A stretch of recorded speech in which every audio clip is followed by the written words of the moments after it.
Real questions, real answers for real life. Come on in and pull up a chair. You're at 1850 Main Street with Michael DelGiorno and David Zanotti.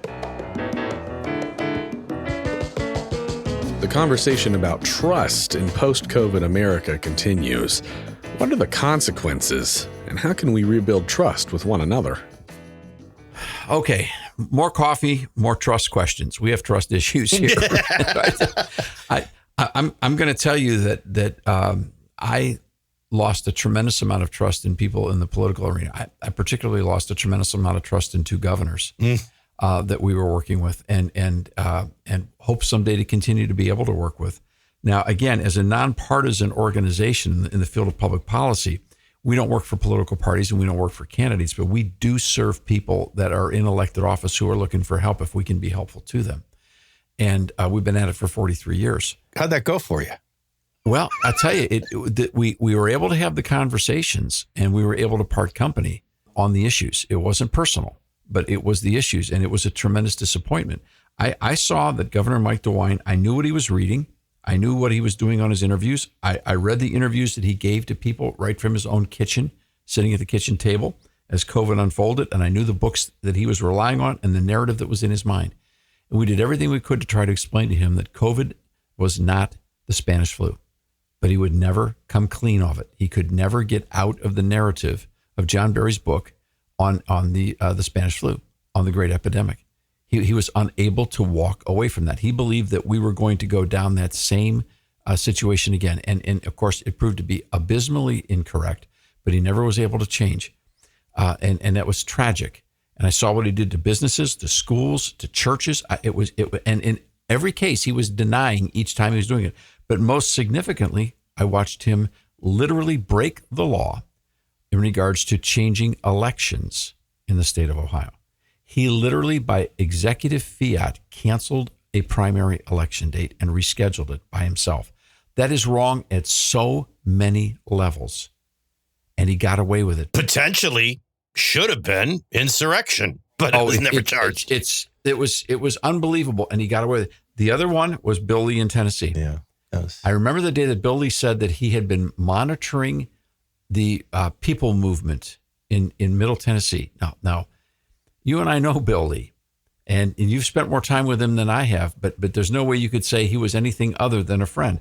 Bill Lee took the counsel of the most extreme people, isolated himself, and decided that he was going to find a way to micromanage his way out of this thing. And I remember the weekend that he came and said, Tennesseans are traveling too much. And I can remember going by church parking lots on a Sunday, that weekend, that Sunday morning, and I was noticing an unusual situation. I probably passed, because in Tennessee, you can pass 20 churches in 20 minutes on a Sunday morning. How many places I saw police officers in parking lots. I kept looking at my wife saying, what are the cops doing in these lots? What are they doing? What are they doing? Well, the governor was using iPhone data to track the movements of Tennesseans, because he was under the theory that we were the carriers of the virus, and if we were moving, the virus was moving, and he had to stop us from moving. That's how serious he was taking lockdowns. That's how misinformed he was. Yeah. And that's tragic. Yeah. Absolutely tragic. So it's no wonder people have broken trust. Oh, yeah. But you say, well, they surrounded them. In the case of DeWine or Lee or whomever, Donald Trump should be the biggest example. I mean, Donald Trump was fooled by Fauci. He was fooled by Fauci's button-down shirts and big Birx's big scarves. They literally wrapped the scarf around him, dragged him the week before Easter into the Oval Office and said, 2 million people were going to die if you don't do exactly what we said. And at that point, a defiant president that was going to keep America open and make the right choice changed his mind and made the wrong choice. So the same Fauci that told him it's nothing, it's a cold, it won't get here. If it gets here, the same Nancy Pelosi said, go to the Super Bowl, have a good time. Now all of a sudden it's shut everything down, destroy your presidency, destroy the great America you created or else, and fell for it. And what shocked me were these people, good people. Yeah, but in the case of some of these governors, and I can think of mine, who has actually looked me in the eyes and said, I wouldn't be governor if not for you. They didn't want to be surrounded by any other voices. In other words, my voice was unwelcome. Your voice was unwelcome. Yeah. It never even responded to. So I don't know that they just believe the wrong people. I think they did their will with the benefit of surrounding themselves with people that would give them that narrative, because they certainly didn't welcome my opinion. So what ended up happening was thinking people began to walk away and try to find ways to survive in the midst of this totalitarian nonsense. And some of the times we just laughed at these folks. I mean, don't get me wrong. We weren't buying survival food and flak jackets and ammo. That's we're not talking. We literally walked away and had to laugh and say, this is going to be very painful. But it's a tragedy. It's a comic tragedy. It really wasn't that simple. I had to go about doing my job, wondering every day if I was going to be terminated for speaking the truth. That wasn't fun. Yeah. Well, no, I wouldn't say it was fun, but I said the only way you could deal with it was you had to laugh, because you could. But here's the point of all of this. Let's take a look at the story that came out just recently about Air Canada. This one smoked me big time.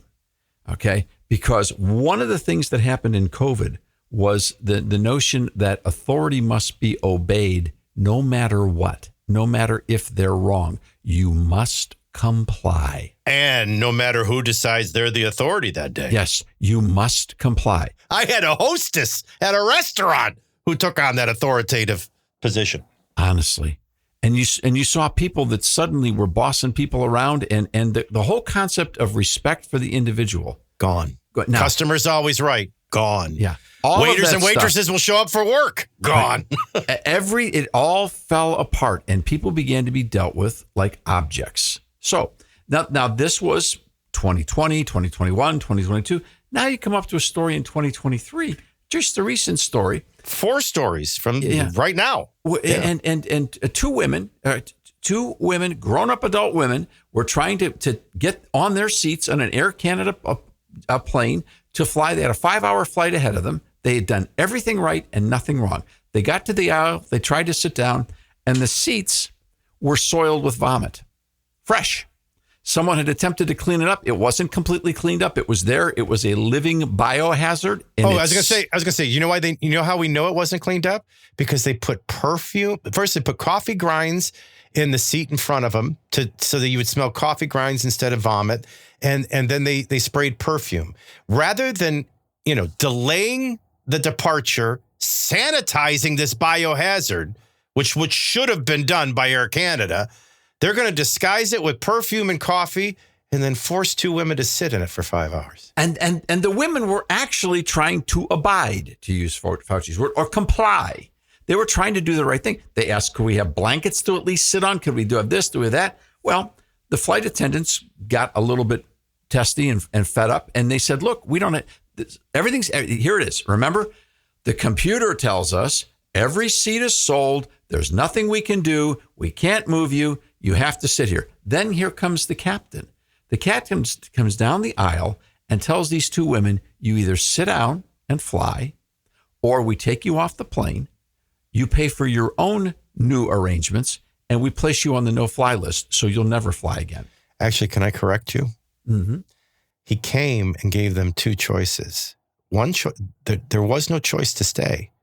Your choice is to leave volitionally, and at your cost, figure out how you're ultimately getting to Vienna, or I have security escort you. And they said, why?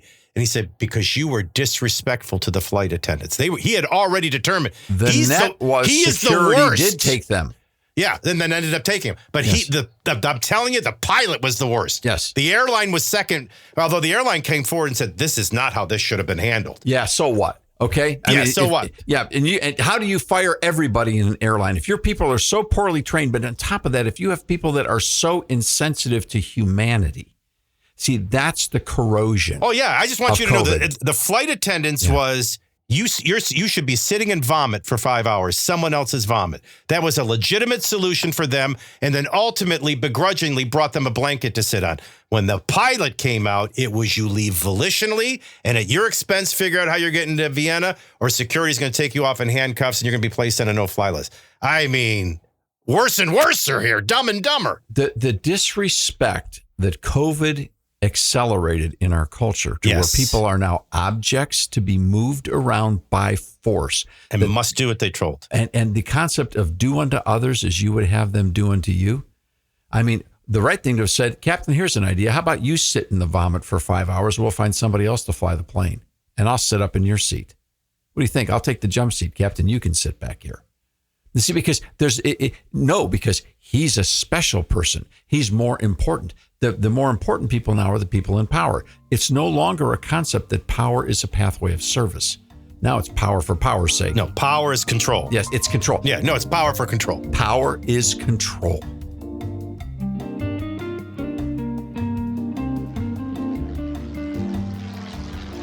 And now, a message from your captain. Remember, the flight attendants are primarily here for your safety. After that, they're here to make the flight more enjoyable. They're going to take care of you guys, but you will listen to what they have to say because they represent my will in the cockpit or in the cabin, and my will is what matters. Be nice to each other. Be respectful of each other. I shouldn't have to say that. People should treat people the way you want to be treated, but I have to say it every single flight because people don't. They're selfish and rude, and we won't have it. Okay?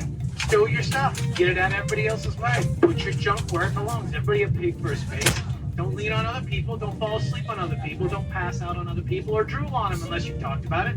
All right, a little bit of fatherhood here. The other thing. The social experiment on listening to videos on speaker mode and talking on a cell phone on speaker mode, that is over and done in this country. Nobody wants to hear your video. I know you think it's super sweet. It probably is. But it's your business, right? So keep it to yourself. Use your AirPods, use your headphones, whatever it is. That's your business, okay? It's just part of being in a respectful society.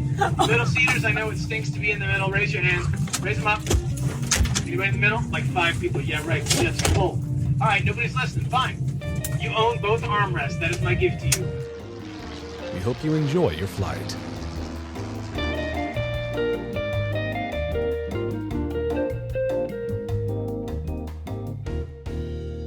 So I guess where I'm going with this is that's still live and well. Don't forget that COVID played a role in the airlines being controlling and then people rebelling or suddenly acting like animals. In defense of airlines, people began to be animals. Because they were treated like animals. Yeah, and that's just, but that went haywire with COVID. I'll bet this pilot will tell Air Canada, look, you know we've been going through it since COVID, with people demanding things, and I have to make these calls, or things get out of hand on the plane, and so on and so forth. But it all comes back to COVID. And whether Marco Rubio did a 40-page report on the crisis of working, non-working men. And I can tell you, if you watch sports, it's like, it's a tough, people want my son to go into this. And I'm like, well, one, he's not an ex-athlete, and B, he's not a woman. I don't think there's going to be a job for him. Everybody's a woman. The anchors are women. The field reporters are women. Women are, as they move on and charge on, they're getting all the jobs. I mean, we got a crisis even beyond the COVID-caused crisis. Oh, we're talking about Rubio's piece now on why men aren't working anymore. It's sort of like, remember the old line from The Jerk, Steve Martin, Lord loves a working man? Yeah, well, the government sure doesn't. And what was broken there? Here's what was broken. What was broken is the ancient principle. The ancient principle was broken. If you don't work, you don't eat. No, if you don't work, the government will take care of you. Now, say, well, that's for the welfare people. Everybody was on welfare in COVID. Yeah. That was the big mistake Donald Trump made. That's the closest I came to getting fired, by the way, when I chastised everybody for accepting that money, that you would sell your liberty, you would sell your freedom, you would sell your faith for an $1,800 check. And I was, chastised for that. Let me tell you, coming from the nonprofit sector, I wanted to hurl every time I saw another nonprofit corporation taking the money from the government to cover their losses and their payroll, getting that nose in the tent, all that stuff. And no, we didn't even. Not only did we not apply, we mocked the whole process and still do to this day. That's just stupid. And look, that comes right from Trump. Trump's idea is we'll write everybody a check. We need 2 weeks, we'll write you the check. Well, we need 2 months, we'll write you the check. We need 2 years, we'll write you the check. You know what? And the airlines, probably as much as anybody else, the airlines bought into that. The airlines were bailed out through COVID time and time. They were bailed out for a multiple number of years.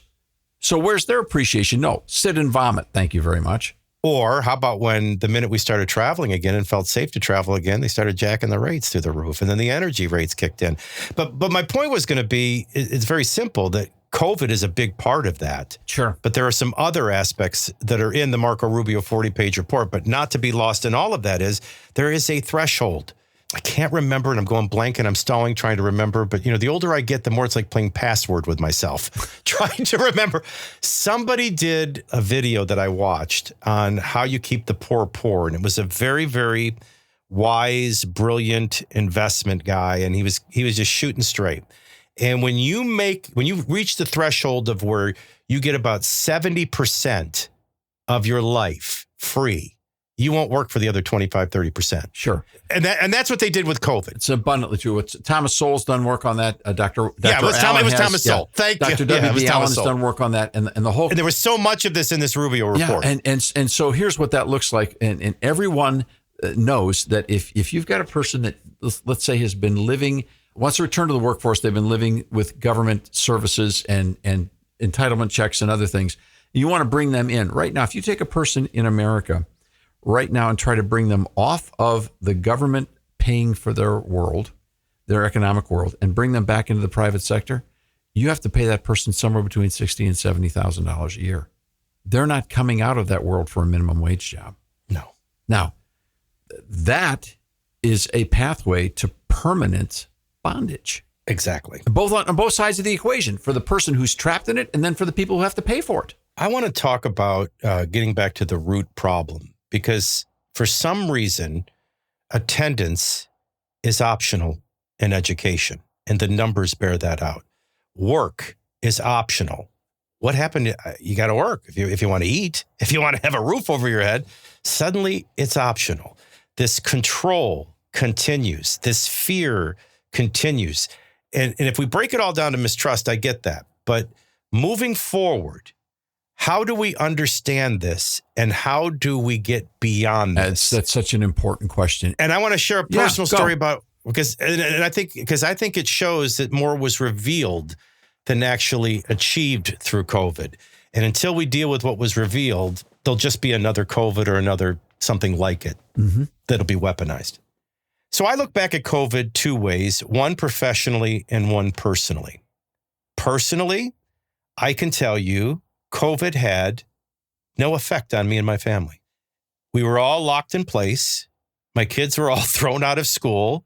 I was thrown out of a radio station, and I had to build a studio in order to continue to provide. But I mean, to keep your job. Yeah. Yeah, keep my job. But other than that, fine. We were home. I'm best friends with the person I married. There's nothing more entertaining to me, and nothing on earth I love more than my children. We grew stronger. It restored the dinner table for us. It disrupted so many of the consequences of the social dilemma that was destroying my children.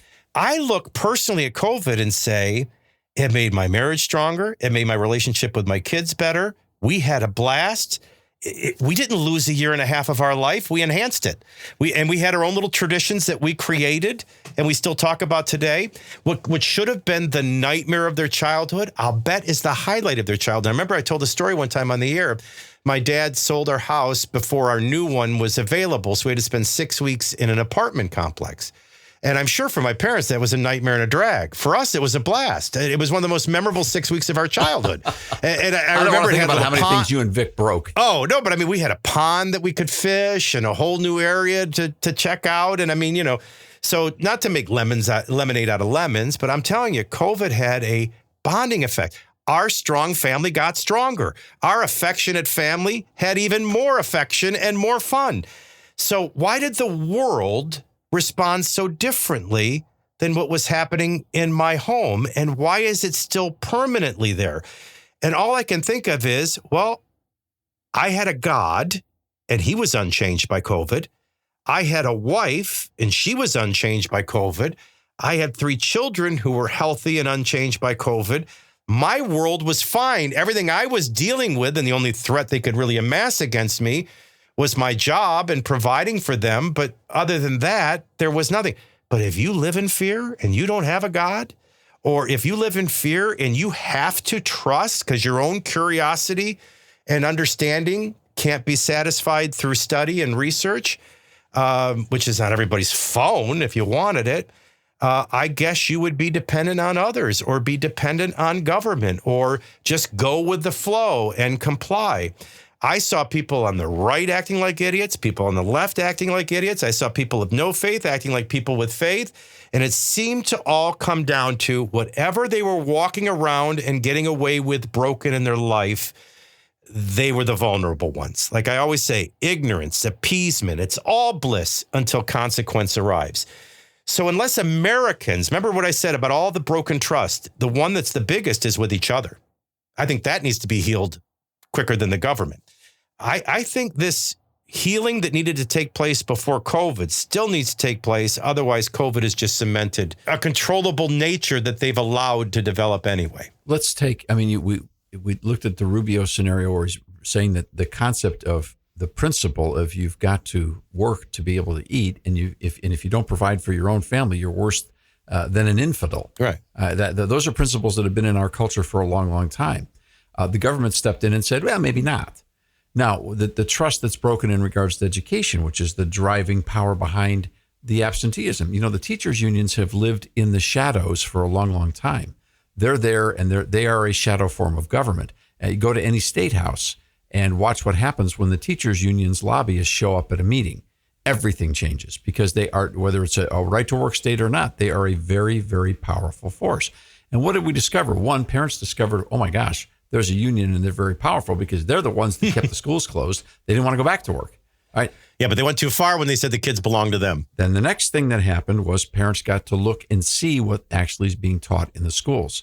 And that's when trust disintegrated because they suddenly realized that these schools were agenda and narrative driven. And this wasn't the school that they grew up in. This wasn't the curriculum that they had. And that trust is now ferociously torched. It is a serious problem in every school system, in every district. And my only question is, how long is it going to be for two things to happen? One, school choice. For parents to begin to recognize that they need to defund public education by not passing any more levies, by changing tax structures and their participation where they can legally and ethically, to change it and to basically say, you know what, we're not giving you any more of our hard-earned money for you to be on narrative island. And then the second thing is, how long will it be before competitive mechanisms rise that challenge these? Example, Air Canada. Okay, I know the idea of replacing all the planes that Air Canada has in the sky is a big deal, but you know what? There are enough planes out there or can be built to have that happen. We can reconstruct the airline industry. It takes sacrifice. People are going to lose money trying it. They're going to work hard to do it. It's going to be difficult. We don't need Air Canada. We could find better ways. We could come up with new networks of transportation, private drivers, smaller planes. There's all kinds of things in it. Public schools, school choice. Yes, we could replace the government mechanisms that are driving us all nuts. In every one of these instances, trust can be restored because we create alternative models and regain that trust with one another. And let me add to that. We got to rise up and want to not be duped, rise up and not want to be controlled, be worthy. This republic is a participatory event. We need dutiful Liberty citizens. Is not a spectator sport. Yeah. You have got to be worthy of this and accept nothing less than this. And anybody who ever tries to dupe you with this stuff again will once and for all be embarrassing themselves and insulting you. But as I watch Fauci, the Air Canada story, yes, that's that same authoritative control, school attendance, optional, broken trust, Rubio, and the work ethic. I still have restaurants I can go to and I still can't get service because people aren't going back to work. But it begs the big question, and I just wish America would start asking it. I'm turning into Jack. Why so much permanent change for such a temporary, unnecessary control aspect? And I hope we brought it up today. I hope others will in the future, because until they do, we're never going to fix it. The conversations are just getting started. To get connected, check out 1850mainstreet.com. We don't data mine anyone or sell your information. Subscribe today so you don't miss a single conversation. We'll see you next time here at 1850 Main Street.